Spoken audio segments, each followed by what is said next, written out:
So I call this show Death by Stupid because I feel like the people who are supposed to be smart are idiots. And the people who are supposed to be dumb, namely Trump and his team, are really doing very well. I mean, if you asked me what the stories this week are, what are the big stories, right? Because it's totally different what you're hearing in the news. Like I opened the New York Times today, which I just do because it feeds me satire. And I opened the New York Times and I thought, like, there's no news. There's no news. It's just nonsense. The big story this week, as far as I'm concerned, obviously there's the terrorist attack, and I'll come back to that. But the really big story this week is that Donald Trump has reset American foreign policy in the Middle East from stupid to smart. That is the story. Trump went to Saudi Arabia, and it was very beautiful that he went to these three places that house that are headquarters to the world's three great monotheistic religions. He went to Rome and met the Pope, and he said to the Pope, he was overheard saying to the Pope, "I'll never forget what you said." So I was wondering, like, did the Pope give him like a tip on a horse or something? Because he's the Pope. He probably knows this stuff. It's like the third in Hialeah. But he went to the Pope, and that was great. And he went to the Wailing Wall in his yarmulke and all this, but it was really what happened in Saudi Arabia that changed the game, because he went there, and it took me a while to really kind of understand the whole depth of what he did, and it's obviously him and his team, but he assembled the Sunni nations, like 50 Sunni nations, and said, look, we will partner with you, but if this is an Islamic problem, you've got to start by dealing it with you. We will partner with you against Iran, because of Obama's stupidity, has become this huge monster power in the region. We will partner with you against Iran. We will sell you weapons and help you fight, but you got to start taking care of your own house. You got to start going into these madrasas and stop teaching kids this radical stuff. So I think that it's an amazing thing, because all this time we were told, remember how we were told that it was smart diplomacy. Now we had Obama. It was going to be smart diplomacy. I mean, here is Donald Trump and his team coming up with a genuine strategy. We don't know yet, how it's going to work. Will the Saudis step up? All these things are open questions, but at least it's a smart strategy. It's a smart idea. Meanwhile, John Kerry, former Secretary of State under Obama, right, is giving a commencement speech where he's making fun of Trump because he's so smart. And here's his answer to terrorism. Just infusing more weapons into the Gulf states is not going to solve the problem of a region that needs to create more than 60 million new jobs in the next decade alone. It is to provide these booming youth populations with a quality education, with skills for the modern world, with jobs that allow them to actually build a life.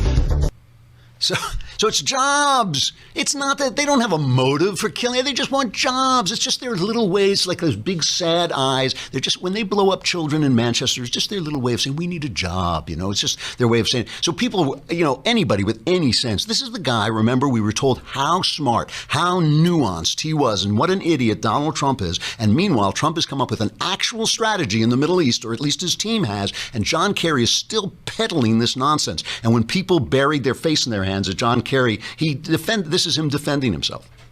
I can handle things. I'm smart. Not like everybody says. Like dumb, I'm smart, and I want respect. It's funny. His voice goes up when he gets upset. I'm smart. Anyway, I mean, it really is an amazing thing. I just want to end with one last thing before the long Klavanless weekend begins, going back to this horrible attack in Manchester. I don't want to end on a low note, but I have to just talk about this for a minute. In the British security forces have acted with amazing speed and intelligence and efficiency in rounding up some of these guys, and they say they're looking at a network, and they're obviously had a lot of ins to this network for them to act so quickly. But it is amazing. I mean, I could do an entire show on the stupid things that people say, just the incredible things that come out. I don't care about the guy on Twitter or the minor this or the minor that, but I'm talking about real people who have influence with other people. I mean, there was this thing that Chelsea Clinton was talking about the other day. This is number 7. It's all this vague thing. Now, here's a woman who is almost certainly going to end up running for something. Who knows which Republican will beat her? We know it'll be somebody. And just listen to the words coming out of her mouth. I mean, listen to the vapidity. When I say death by stupid, this is what I'm talking about. This is cut number 7. To be able to kind of carry multiple concerns in both our head and our heart. And just listening kind of to the concerns around education and climate change, kind of women's health, child marriage, access to technology, all of those are, of course, interconnected. We have to focus on each of them kind of in their interconnectedness and also as kind of individual outrages that do demand our attention. Wow, makes you think, doesn't it? It's amazing stuff that is coming out of people's mouths. And a lot of people made fun of Katy Perry, who came on and said, "Oh, we got to coexist and no borders, and your fan base is my fan base." And Katy Perry is a pop star. So she has influence, but what do you expect? What do you expect? So she's a pop star, so she's saying this nonsense. But what really got me was she was on the show with the host of the show she was talking on was this guy named Elvis Duran. And what got me about what he said is I have heard this kind of talk from people who are putative intellectuals, people who are supposed to be our elites and our leaders.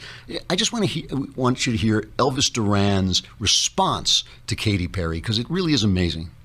So once again, something as devastating as this actually has so many wonderful things that come out of it.